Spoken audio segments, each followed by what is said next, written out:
आज की क्लास में हम मूव टूल पे बात करने वाले हैं। जैसा कि नाम से ही जाहिर है कि ये मूव करने के लिए यूज होता है। हम इस टूल को यूज करते हुए इमेजेस को मूव कर सकते हैं, ऑब्जेक्ट को मूव कर सकते हैं, लेयर्स को मूव कर सकते हैं। और फोटोशॉप में सबसे ज्यादा यूज होने वाला टूल मूव टूल है।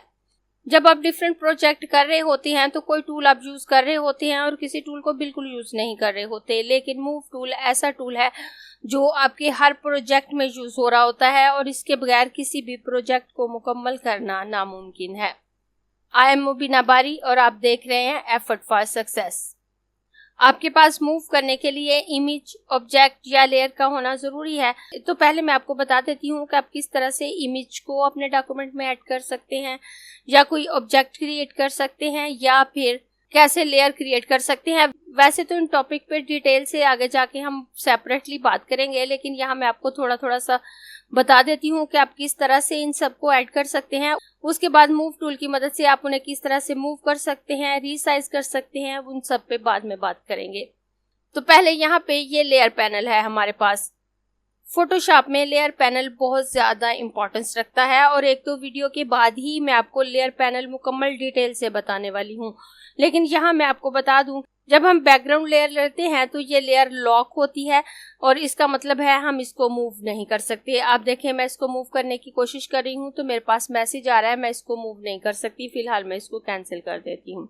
लेयर का मतलब है तह, और ये ट्रांसपेरेंट लेयर की तहें होती हैं जिन पे हम अपने डिफरेंट ऑब्जेक्ट या इमेजेस को रख रहे होते हैं। और फोटोशॉप में लेयर्स बहुत इंपॉर्टेंट होती हैं। फोटोशॉप में आप जब भी काम करें आपको दो तीन चीज़ों का ध्यान लाजमी रखना है। फोटोशॉप में जब आप नया डॉक्यूमेंट ले रहे हो तो आप अपने डॉक्यूमेंट का साइज पहले से तय कर लें कि आपने उसके डॉक्यूमेंट का साइज क्या रखना है, उसकी रेजोल्यूशन कितनी रखनी है और आपने कलर मोड क्या रखना है। क्योंकि बाद में अगर आप अपने आर्टवर्क को रीसाइज करेंगे तो आपकी क्वालिटी खराब हो सकती है। और उसके बाद आपको हर काम के लिए न्यू लेयर लेना बहुत ज़रूरी है। इवन कि आप सिंगल डॉट भी लगा रहे हो तो बेहतर है आप न्यू लेयर पे लगाएं। तो यहाँ मैं थोड़ा सा आपको बता देती हूँ कि अगर आप एक ही लेयर पे मुख्तलिफ चीज़ें बनाते हैं तो आपको क्या प्रॉब्लम हो सकती है, और अगर आप बैकग्राउंड लेयर पे कुछ बना देते हैं तो आपको क्या प्रॉब्लम हो सकती है, और आप किस तरह से कोई ऑब्जेक्ट क्रिएट कर सकते हैं। तो सबसे पहले मैं बात करती हूँ बैकग्राउंड लेयर की। बैकग्राउंड लेयर लॉक होती है और बेहतर यही होता है कि बैकग्राउंड लेयर पे कुछ ना बनाएं, बैकग्राउंड लेयर को एज इट इज ही रहने दें और न्यू लेयर लेकर उस पे काम करें। लेकिन अगर बैकग्राउंड लेयर पे आप कुछ बना देते हैं, मैं यहाँ से रेक्टेंगुलर मार्की टूल लूंगी। मूव टूल के साथ ये रेक्टेंगुलर मार्की टूल है और मैं इसको यहाँ पर ड्रैग करके छोड़ देती हूँ तो ये सिलेक्शन बन गई। इसका मतलब है कि इतने एरिया के पिक्सल हमारे सिलेक्ट हैं। अब इस लेयर पे हम जस्ट इतने एरिया में काम कर सकते हैं जो एरिया हमारा सिलेक्ट है। जो एरिया हमारा सिलेक्ट नहीं है उस पे हम काम नहीं कर सकते। मैं यहाँ से ब्रश टूल लेकर अगर यहाँ पे ड्रॉ करती हूँ, आप देखें इस पूरे कैनवस पे मैं अपने ब्रश को ड्रैग कर रही हूँ, लेकिन इतने एरिया में ही ये कलर फिल हो रहा है। एक तो आप ब्रश की मदद से इसमें कलर फिल कर सकते हैं, उसके अलावा यहाँ पे ये दो कलर दिए हुए हैं। अगर तो आपने इलस्ट्रेटर या कोरल ड्रा में काम किया हुआ है तो आप जानते होंगे वहाँ हमारे पास दो कलर होते हैं, फिल कलर और स्ट्रोक कलर। जबकि फोटोशॉप में ऐसा नहीं होता, यहाँ हमारे पास दो कलर होते हैं, फोरग्राउंड कलर और बैकग्राउंड कलर। ये बिल्कुल ऐसे ही है कि आपके हाथ में दो कलर के पेंसिल हैं, आप जिसे चाहे यूज कर लें। ये दोनों कलर फिल के लिए ही यूज हो रहे होते हैं। अगर मैं बात करूँ डिफ़ॉल्ट कलर की, तो जब हम फोटोशॉप ओपन करते हैं तो डिफ़ॉल्ट उसमें फोरग्राउंड कलर ब्लैक और बैकग्राउंड कलर वाइट नज़र आ रहा होता है। अगर आपके यहाँ पे कोई भी कलर है तो आप यहाँ पे क्लिक कर दें तो इसमें डिफ़ॉल्ट कलर आ जाते हैं और यहाँ से आप इन कलर में स्विच कर सकते हैं। और अगर आपने इन कलर को चेंज करना है तो चेंज करने के लिए अब यहाँ पे क्लिक करेंगे तो आपके पास कलर पिकर आ जाएगा। यहाँ से आप कोई भी कलर ले सकते हैं। अगर मैं यहाँ पे क्लिक करके ये पिंक कलर सिलेक्ट कर लूँ तो मेरा फोरग्राउंड कलर पिंक हो गया। अब अगर मैं ब्रश टूल लेकर यहाँ पर कलर करूँ तो आप देखें अब इसमें पिंक कलर आ रहा है। और अगर मुझे बैकग्राउंड कलर चेंज करना है तो मैं यहाँ पर क्लिक करके यहाँ से कोई और कलर सिलेक्ट करूँ और ओके कर दूं, बैकग्राउंड में वो कलर आ जाता है। अब अगर मैं ब्रश टूल की मदद से यहाँ कलर फिल नहीं करना चाह रही तो मैं शॉर्टकट कीज की मदद से इनमें कलर फिल कर सकती हूँ। वैसे हम कलर पे बाद में बात करेंगे। कलर को लेकर हमारे पास काफी सारे ऑप्शन मौजूद हैं, लेकिन यहाँ मैं बस थोड़ा सा आपको बता रही हूँ कि आप किस तरह से सिलेक्शन ले सकते हैं और किस तरह से उसमें कलर फिल कर सकते हैं। यहाँ जो ऊपर कलर है ये हमारा फोरग्राउंड कलर है और नीचे बैकग्राउंड कलर है। फोरग्राउंड कलर अगर मैं सिलेक्टेड एरिया में फिल करना चाहती हूँ तो मैं अपने कीबोर्ड से ऑल्ट बैकस्पेस प्रेस करूंगी या ऑल्ट डिलीट प्रेस करूंगी। दोनों सेम काम कर रहे होते हैं। आप इस शॉर्टकट की को याद भी रखिएगा, लिख कर नोट कर लें, ऑल्ट बैकस्पेस या ऑल्ट डिलीट। मैं ऑल्ट बैकस्पेस प्रेस करूंगी तो इसमें पिंक कलर आ गया। और अगर मुझे बैकग्राउंड कलर फिल करना है तो मैं कंट्रोल बैकस्पेस प्रेस करूंगी तो ये ग्रीन कलर इसमें आ जाता है। और अगर आप इस सिलेक्शन को खत्म करना चाहते हैं तो अपने कीबोर्ड से कंट्रोल डी प्रेस करें तो ये सिलेक्शन खत्म हो जाती है। अब अगर आप यहाँ पे इसको मूव करने लगे तो आप मूव नहीं कर सकते क्योंकि बैकग्राउंड लेयर हमारी लॉक होती है। अगर आप बैकग्राउंड लेयर को मूव करना चाहते हैं तो आप जैसे ही यहाँ लेयर को ड्रैग करने की कोशिश करेंगे आपके पास इस तरह से मैसेज आ जाएगा, the currently selected layer is background layer, you can't move background layer. जो आपकी करंट सिलेक्टेड लेयर है वो बैकग्राउंड लेयर है, आप इसको मूव नहीं कर सकते। आप इसको नॉर्मल लेयर में कन्वर्ट करने के बाद मूव कर सकते हैं। नॉर्मल लेयर में आप इसको मुख्तलिफ तरीके से कन्वर्ट कर सकते हैं। आप यहाँ कन्वर्ट टू नॉर्मल लेयर पे क्लिक करें तो ये एक नॉर्मल लेयर बन जाती है। अब मैं यहाँ से मूव टूल लेकर इसको मूव कर सकती हूँ। अब आप देखें ये लेयर मेरी मूव हो रही है। मैं कंट्रोल जी कर दूंगी तो ये वापस बैकग्राउंड लेयर बन जाती है। उसके बाद मैं यहाँ पर अगर डबल क्लिक करूं तो मेरे पास इस तरह से पैनल आ जाता है। यहाँ मैं इसका नाम दे सकती हूँ, लेयर 0 यहाँ पे शो हो रहा होता है। आप कोई नाम रखना चाहें तो रख सकते हैं।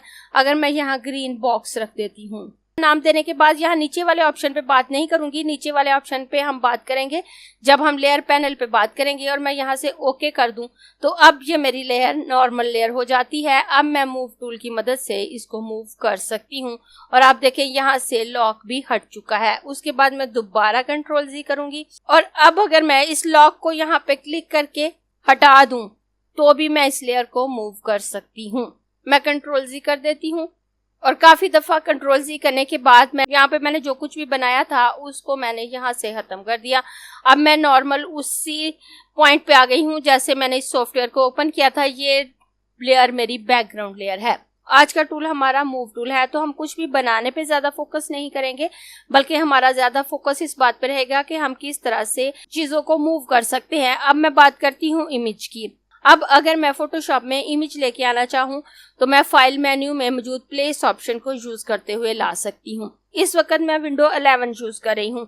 विंडो 11 में drag and drop feature work नहीं करता। मैं अपने सॉफ्टवेयर को मिनिमाइज करूंगी और यहाँ दिस पीसी पे क्लिक कर लेती हूँ, डाउनलोड पे आ जाऊंगी। डाउनलोड पे आकर अगर मैं इस इमेज को फोटोशॉप में ऐड करना चाहूँ तो मैं यहाँ लाकर इसको अगर छोड़ूं तो ये मेरे सॉफ्टवेयर में ऐड नहीं होगी अगर मेरे पास विंडो 11 है। अगर आपके पास विंडो 10 है तो आप इस तरह से ड्रैग एंड ड्रॉप करके भी इसको ऐड कर सकते हैं। लेकिन अगर मैं छोड़ दूं तो कुछ भी नहीं होता, ये ऐड नहीं होती। मैं इसको कैंसिल कर देती हूँ और इसको दोबारा मैक्सिमाइज कर सकती हूँ। आपके पास विंडो 10 है तो आप इस तरह से ड्रैग एंड ड्रॉप करके भी इसको यहाँ पे ला सकते हैं या आप वहाँ उस फोल्डर से उसको कॉपी करें और यहाँ लाकर पेस्ट कर दें। लेकिन विंडो 11 में ये दोनों फीचर फिलहाल काम नहीं कर रहे। तो मैं फाइल मेन्यू में आकर यहाँ से प्लेस एम्बेडेड पे क्लिक करूँ या प्लेस लिंक पे, दोनों सूरतों में मैं इमेज को ऐड कर सकती हूँ। इन दोनों में क्या फ़र्क है इस पे हम फाइल मेन्यू में आने के बाद ही बात करेंगे। मैं प्लेस एम्बेडेड पे क्लिक करूंगी, इस इमेज को सिलेक्ट करके प्लेस पे क्लिक करूंगी तो आप देखें इसमें खुद ब खुद नई लेयर ऐड हो गई और बैकग्राउंड लेयर मेरी नीचे है। लेकिन कई दफ़ा जब आप कॉपी पेस्ट करते हैं या ड्रैग एंड ड्रॉप करते हैं तो आपकी इमेज बैकग्राउंड लेयर पे ही ऐड हो जाती है, बिल्कुल वैसे जैसे पहले मैंने आपको इस पे एक ऑब्जेक्ट ड्रॉ करके बताया। तो अगर आपकी इमेज बैकग्राउंड लेयर में ऐड हो जाती है और आप उसको मूव करना चाहते हैं तो जैसे मैंने आपको बताया कि आप बैकग्राउंड लेयर को नॉर्मल लेयर कर सकते हैं, तो फोटो की सूरत में भी आप उसी तरह से उसे नॉर्मल लेयर बना सकते हैं। इस सिलेक्शन को ख़त्म कर दूंगी और यहाँ से एक न्यू लेयर ले लेती हूँ। न्यू लेयर लेने के बाद मैं इस पे दोबारा सिलेक्शन बनाऊंगी और सिलेक्शन बनाने के बाद ऑल्ट बैकस्पेस से पिंक कलर फिल कर देती हूँ। अब मैं यहाँ पर न्यू लेयर ले लेती हूँ। न्यू लेयर लेने के बाद अब पहले मैं इस सिलेक्शन को ख़त्म करूंगी फिर मैं नया काम करूंगी। अगर मैं इस सिलेक्शन को ख़त्म नहीं करती तो जब मैं नई लेयर लूंगी और उसमें कलर फिल करूंगी तो ये सिलेक्शन उसके साथ ही ऐड होगी। तो मैं कंट्रोल डी अपने कीबोर्ड से प्रेस कर दूं तो सिलेक्शन खत्म हो जाती है।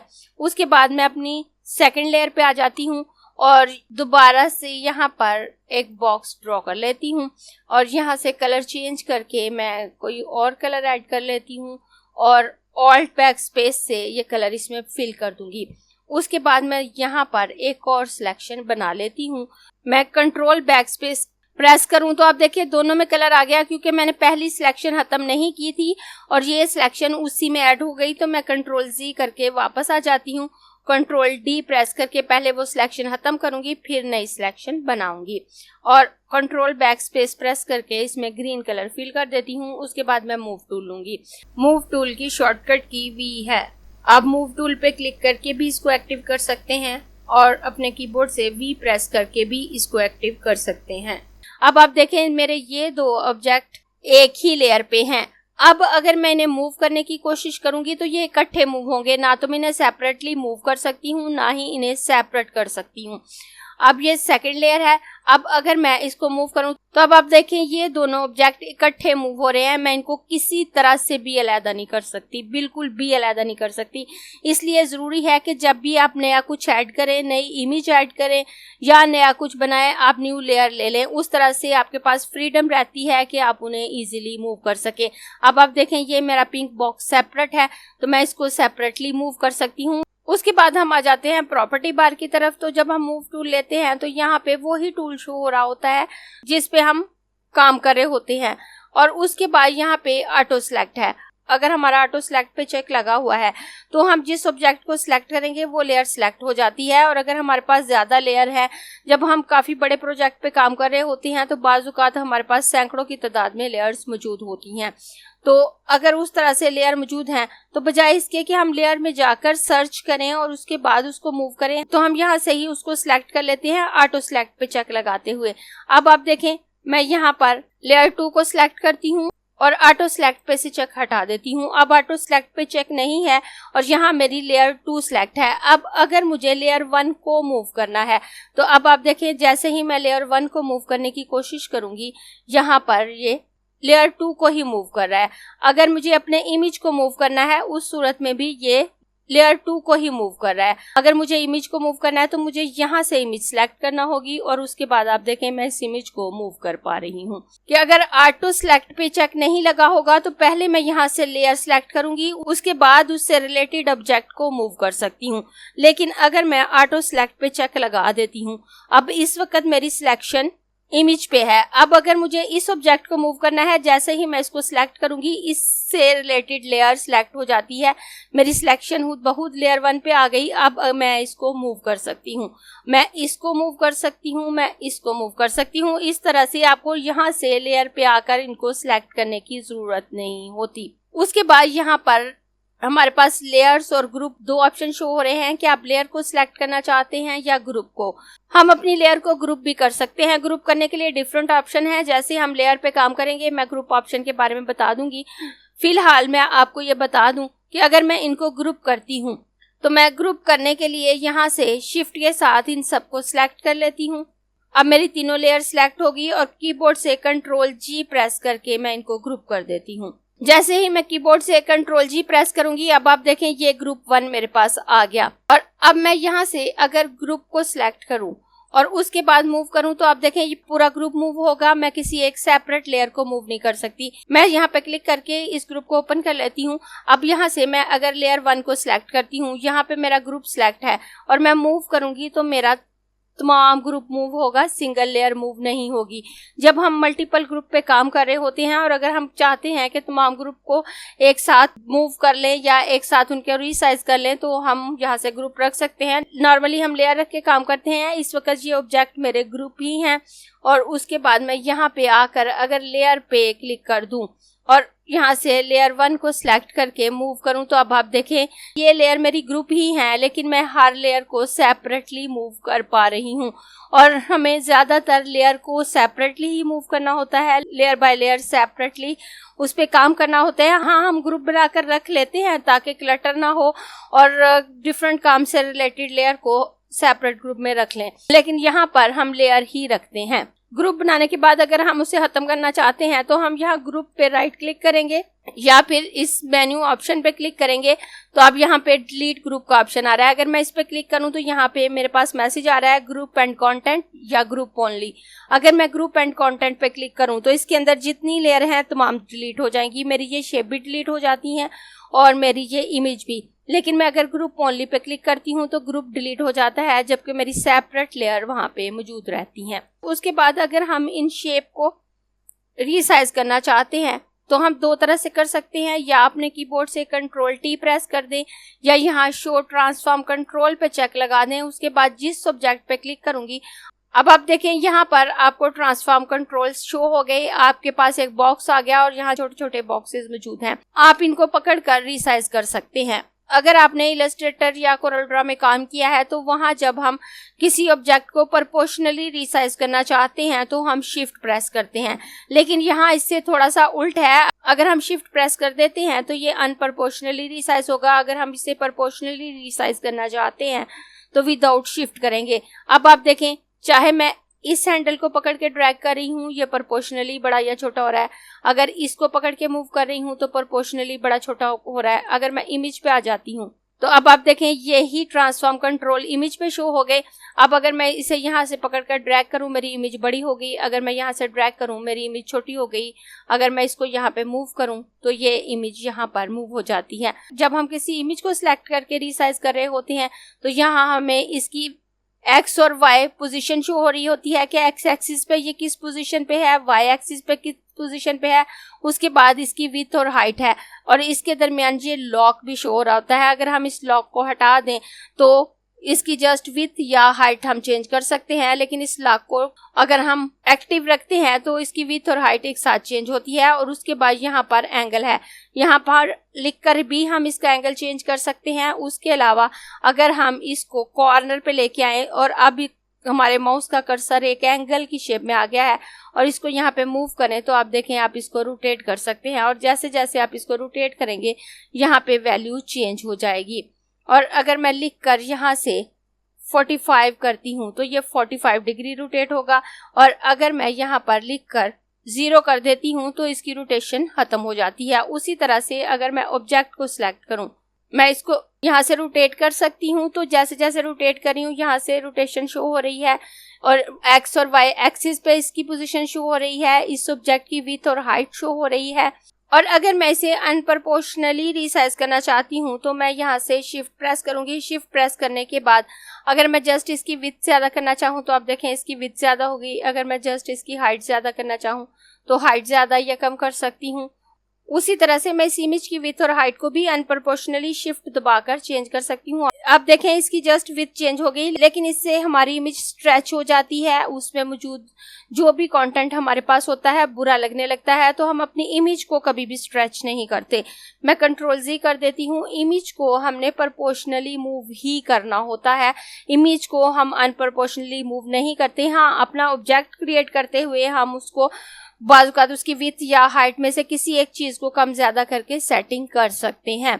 उसके बाद मैं यहाँ से कोई और टूल ले लेती हूँ। मैं यहाँ से क्लोन स्टैम्प टूल ले लेती हूँ और क्लोन स्टैम्प टूल लेने के बाद अगर मैं अपने कीबोर्ड से कंट्रोल प्रेस करूँ तो आप देखें मेरा मूव टूल वापस एक्टिव हो जाता है। और जैसे ही कंट्रोल छोड़ूंगी वो टूल एक्टिव हो जाएगा जिस पे मैं काम कर रही हूँ। कि आप किसी भी टूल पे काम कर रहे हैं और उसके दौरान आपको अपने ऑब्जेक्ट को मूव करना है तो आपको स्विच करने की जरूरत नहीं। इससे आपके काम में आसानी हो जाती है। जैसे ही आप मूव टूल यूज करना चाहें आप कंट्रोल प्रेस करें, आप देखें मूव टूल एक्टिव हो गया। आप अपने ऑब्जेक्ट को मूव कर लें, जैसे ही कंट्रोल छोड़ेंगे आपके पास वही टूल वापस आ जाएगा जिस पे आप काम कर रहे थे। इसमें से आप कोई सा भी टूल इस्तेमाल कर रहे हैं उसके दौरान अपने ऑब्जेक्ट को मूव करने के लिए आप कंट्रोल प्रेस करके उसको मूव कर सकते हैं। मैं यहाँ से वापस मूव टूल पे आ जाती हूँ। उसके अलावा मैं अगर किसी ऑब्जेक्ट या इमेज की कॉपी लेना चाहती हूँ तो मूव टूल पे रहते हुए वो भी ले सकती हूँ, लेकिन उसके लिए पहले मुझे अपने कीबोर्ड से ऑल्ट प्रेस करना है। मैं अपने कीबोर्ड से पहले ऑल्ट प्रेस करूंगी, उसके बाद मैं जिस ऑब्जेक्ट की कॉपी लेना चाहती हूँ उसको पकड़ कर ड्रैग करूंगी और पहले अपने माउस का क्लिक छोड़ूंगी, उसके बाद ऑल्ट छोड़ूंगी तो उस ऑब्जेक्ट की कॉपी आ जाती है और यहाँ पर एक न्यू लेयर बनकर कॉपी आई है। मैंने लेयर 2 को कॉपी किया है तो लेयर 2 कॉपी यहाँ पे आई है। और उसी तरह से मैं इमेज को भी कॉपी कर सकती हूँ। मैं अपने पहले कीबोर्ड से ऑल्ट प्रेस करूंगी, इस इमेज को ड्रैग करके यहाँ पे ले आऊंगी, पहले माउस क्लिक छोड़ूंगी और उसके बाद कीबोर्ड से ऑल्ट छोड़ दूंगी तो आप देखें इसकी भी कॉपी आ गई और कॉपी एक न्यू लेयर पे आती है। यहाँ से इन तमाम लेयर को एक साथ सिलेक्ट करें तो यहाँ पे align and distribute option show हो जाते हैं। अगर मैं यहाँ पे क्लिक करूँ तो यहाँ भी काफ़ी सारे ऑप्शन मौजूद हैं। तो अलाइन एंड डिस्ट्रीब्यूट ऑप्शन पे हम अपनी नेक्स्ट क्लास में बात करेंगे। अगर मैं इसी क्लास में इस टॉपिक को डिस्कस करूँगी तो क्लास बहुत ज़्यादा लंबी हो जाएगी।